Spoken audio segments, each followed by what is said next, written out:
How to change Google account password. So first of all, open your Google, make sure that you're logged into your account. Then from here, simply tap on your profile icon right here, then tap on manage your Google account. After doing that, here you'll get to see the option of personal info. Tap on that, and then from here simply tap on the Google password. So after doing that, here you'll need to enter your current Google password. After doing that, simply tap on next.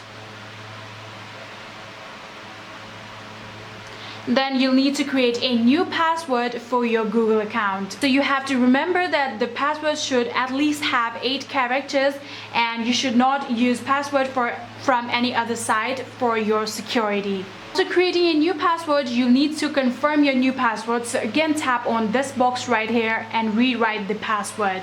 Then all you need to do is tap on change password. After doing that, here tap on change password to confirm. And just like this, here you can see we have successfully changed our Google account password. And that is it. I hope this video was helpful to you guys.